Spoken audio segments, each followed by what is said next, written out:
നാളെ റാഞ്ചിയിലെ JCA international stadium കോംപ്ലക്സിൽ നടക്കുന്ന 3 മത്സരമുള്ള ഏകദിന പരമ്പരയിലെ ആദ്യ മത്സരത്തിൽ ഇന്ത്യ ദക്ഷിണാഫ്രിക്കയെ നേരിടും.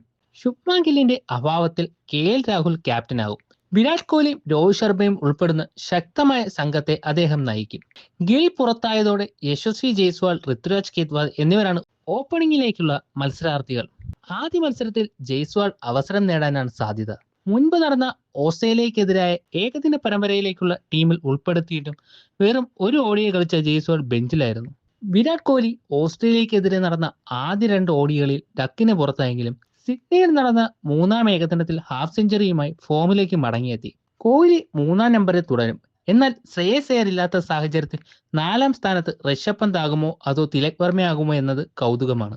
ഏകദിനങ്ങളിൽ KL രാഹുലാണ് ഇന്ത്യയുടെ പ്രധാന വിക്കറ്റ് കീപ്പർ. 4ാം നമ്പറിലേക്ക് specialist ബാറ്റ്സ്മാനായ Tilak വർമ്മയെ team management പരിഗണിക്കാനിടയുണ്ട്.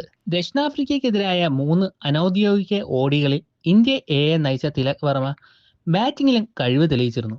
KL Rahul 5ാം നമ്പറിൽ, അതേസമയം രവീന്ദ്ര ജഡേജ, വാഷിംഗ്ടൺ സുന്ദർ, നിതീഷ് കുമാർ റെഡ്ഡി എന്നിവർ ഓൾറൗണ്ടർമാരുമാകും. പേസ് ബോളിംഗ് അറ്റാക്കിനെ നയിക്കുന്നത് അർഷദീപ് സിംഗും നിതീഷ് റാണയുമായിരിക്കും.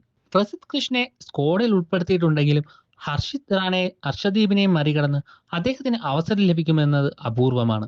ഇനി നമുക്ക് ദക്ഷിണാഫ്രിക്കയ്ക്കെതിരായ ആദ്യ ODIയിലേക്കുള്ള സാധ്യത 11 പരിശോധിക്കാം. രോഹിത് ശർമ്മ, യശസ്വി ജയ്സ്വാൾ ഓപ്പണറായി വരുമ്പോൾ 3ാം നമ്പറിൽ വിരാട് കോഹ്ലിയും ശേഷം തിലക് വർമ്മ, KL രാഹുൽ, വാഷിംഗ്ടൺ സുന്ദർ, നിതീഷ് കുമാർ റെഡ്ഡി, കുൽദീപ് യാദവ്, രവീന്ദ്ര ജഡേജ, ഹർഷിത് റാണ, അർഷദീപ് എന്നിവരായിരിക്കും.